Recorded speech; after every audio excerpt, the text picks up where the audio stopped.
नमस्कार दोस्तों। हर साल चांग के चुंग ताइवान में अपने घर से चीन की यात्रा करते हैं। ये यात्रा एक खास मकसद से की जाती है। यह एक तीर्थ यात्रा है। इसको चाइना भी प्रमोट्स करता है। जो चांग के चुंग है, ताइवान के अंदर जो माजू देवी मंदिर के पुजारी होते हैं उसे चांग के नाम से जाना जाता है। वो समुद्र की देवी माजू की पूजा करते हैं और ताइवान और दुनिया भर में फैले जो चीनी मूल के लोग हैं वो हर लोग माजू देवी की पूजा करते हैं। और कहीं न कहीं वो चाइना के अंदर जो अपना गृह देश है वहाँ पर जाते हैं, उस मंदिर में वहाँ पर पूजा पाठ करने के लिए। वो कहते हैं कि मैं कई बार चीन गया हूँ और हर बार जब मैं जाता हूँ वहाँ ऐसा लगता है कि अपने घर अपने देश में हूँ। कौन?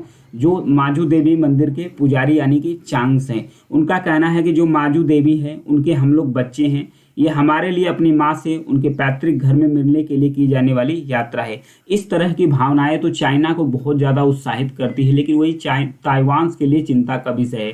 ताइवान को डराना शुरू कर देती है क्योंकि ताइवान को चाइना अपना पार्ट बताता है, जबकि ताइवान अपने को स्वतंत्र और संप्रभु राष्ट्र घोषित किया है। जैसे ही ताइवान को चाइना अपने कब्जे में लेगा, इसका असर भारत और अमेरिका पर भी होगा। कैसे होगा इसका असर, उसके बारे में भी देखेंगे। आइए देखते हैं सबसे पहले कि जो ताइवान में जो माजू देवी का मंदिर है वो कहाँ लोकेट्स करता है। यहाँ पर जो दक्षिणी चीन है, यहाँ पर एक मिजाऊ आइलैंड है, यहाँ प्रांत है, यहाँ पर स्थित है माजू देवी का मंदिर। यही ताइवान से लोग धार्मिक यात्रा हर साल निकालते हैं। तो ऐसे धार्मिक यात्राओं को चीन के द्वारा बढ़ावा दिया जाता है क्योंकि चाइना चाहता है कि जितने ही इमोशनल रूप से ताइवान के लोग चाइना से कनेक्ट होंगे, उतने ही चाइना को आसानी होगी शांतिपूर्ण ढंग से ताइवान का चाइना में विलय कराने के लिए। लेकिन ताइवान ऐसा चाहता नहीं है। चीन ताइवान को अपना क्षेत्र मानता है। उसका मानना है कि चीन और ताइवान के बीच ये जो भावनात्मक संबंध है, इससे कहीं न कहीं चाइना को ही फायदा होने वाला है और शांतिपूर्ण ढंग से वो अपने आप को विलय करा लेगा। चाइना के अंदर एक पार्टी है यूनाइटेड फ्रंट वर्क विभाग, उसके जरिए चाइना ऐसी यात्राओं को प्रमोट करता है, ऐसी यात्राओं को प्रमोट करता है और पैसे भी देता रहता है ताकि इस प्रकार की और भी यात्रा बढ़ती रहे और भी धार्मिक यात्रा बढ़ते रहे और ताइवानी लोग जो चाइना है उससे कनेक्ट होते रहें। इस प्रकार से ताइवान के अंदर चाइनीज मंदिर है, टेम्पल है, धार्मिक यात्रा है, उसको चीन के द्वारा फंडिंग दी जाती है। हर एक मौके पर फंडिंग दी जाती है। वैसे तो ताइवान के अंदर यहाँ पर देखिए, ताइवान से एक छोटा सा देश है, ताइवान स्टेट के द्वारा ही इसे चाइना से अलग करता है। ताइवान के अंदर वैसे तो 12,000 ऐसे मंदिर है जो अनरजिस्टर्ड है, यानी कि इसको रजिस्टर्ड नहीं किया गया है। ये अपना सार्वजनिक हिसाब भी, ये जो अपना हिसाब किताब है, कहाँ से पैसा आता है, कितना खर्च होता है, इसे भी सार्वजनिक नहीं करता है। तो ऐसे में शक ये भी बढ़ता है कि कहीं न कहीं ये पैसा चाइना के द्वारा फंड किया जाता है। ताइवान में धार्मिक इमोशनल रूप से कनेक्ट करने के लिए चाइना से कनेक्ट हो जाएं और आसानी से चाइना ताइवान को अपने अंदर विलय करा ले।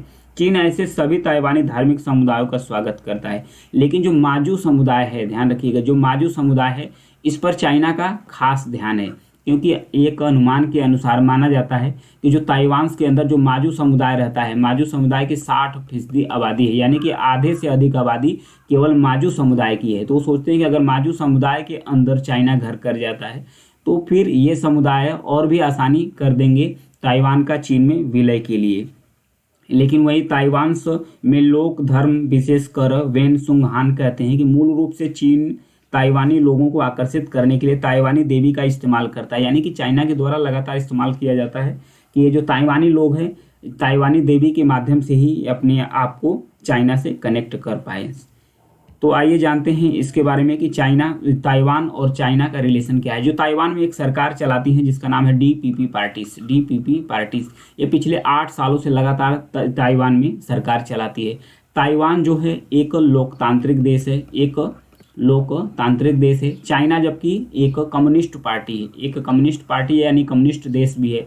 यहाँ पर ताइवान में हमेशा लोकतंत्र के अनुसार यहाँ पर चुनाव होता रहता है। तो ताइवान को यह भी डर है कि अगर कहीं ये 60% जो 60% आबादी है, ये कहीं ना कहीं अगर हमसे नाराज़ हो जाती है तो ये इसका हमसे मोह भंग होगा तो ये चाइना की तरफ अग्रसर करेंगे, यानी इसका झुकाव चाइना की तरफ होगा। इसलिए ताइवान लोकतंत्र की वजह से सख्त रवैया भी नहीं अपना रही है कि जो माजू समुदाय हैं ये चाइना की तरफ क्यों आकर्षित हो रहे हैं, ये श्रद्धालु क्यों जाते हैं। वहीं ताइवान के लोगों का क्या कहना है, ताइवान के लोग क्या कहते हैं इन सब मुद्दों को लेकर। चीन के प्रभाव और माजू देवी के लिए यहाँ की यात्रा जैसे ही मामलों से मिलकर आती है, माहौल बनाना चाइना शुरू कर देता है और उसका स्वागत भी करता है। निजी तौर पर जो चाइना के ऑफिशियल यानी कि जो अधिकारी हैं वो भी इस प्रकार की जो धार्मिक यात्रा होती है उसका स्वागत करते हैं।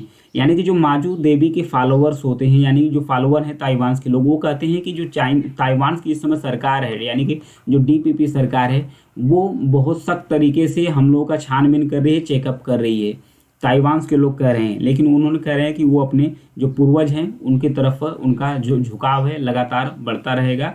और फिर उसके बाद उनका ताइवान के लोगों का ये भी कहना है कि हम किसी तरीके से मतलब कि भाई ये जो भावना है ताइवान की, इसकी भावनाओं को आहट नहीं करेंगे। हम लोग शांतिपूर्ण तरीके से अपनी जो पूर्वज देवी हैं माजू देवी, वहाँ पर हम लोग जाते हैं, वहाँ पर शांतिपूर्ण तरीके से यात्रा करते हैं, सब कुछ करते हैं।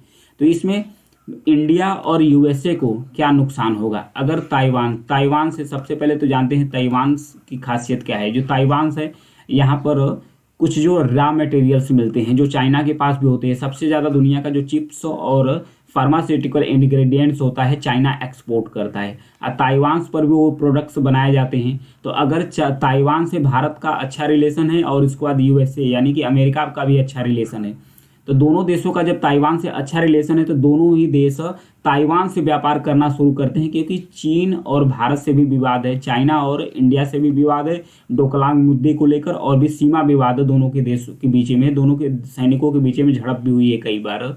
वहीं USA के बीच और चाइना के बीच भी ट्रेड वार है।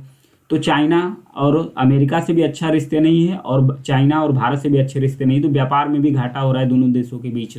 तो भारत और USA ताइवान के साथ व्यापार करते हैं। जो प्रोडक्ट्स, जो मशीनरी टूल्स, जो चिप्स चाइना से खरीदा जाता है भारत और USA के द्वारा, वो ताइवान से खरीदना चाहते हैं। तो वहीं ताइवान को चाइना कहता है कि ताइवान अलग से कोई देश नहीं है, वो चाइना का ही पार्ट है, मैं जब चाहूँगा तब इसे विलय कर लूँगा। जबकि ताइवान अपने आप को स्वतंत्र देश घोषित किया है, संप्रभु राष्ट्र है, वहाँ पर लोकतांत्रिक तरीके से वहाँ पर चुनाव होता है और फिर वहाँ पर एक सरकार बनती है। तो अगर जैसे ही ताइवान का विलय हो जाएगा चाइना में, तो ये सब सारी दिक्कतें इंडिया और USA दोनों को झेलना पड़ सकता है। तो ये थी धार्मिक यात्राओं का मकसद चाइना का।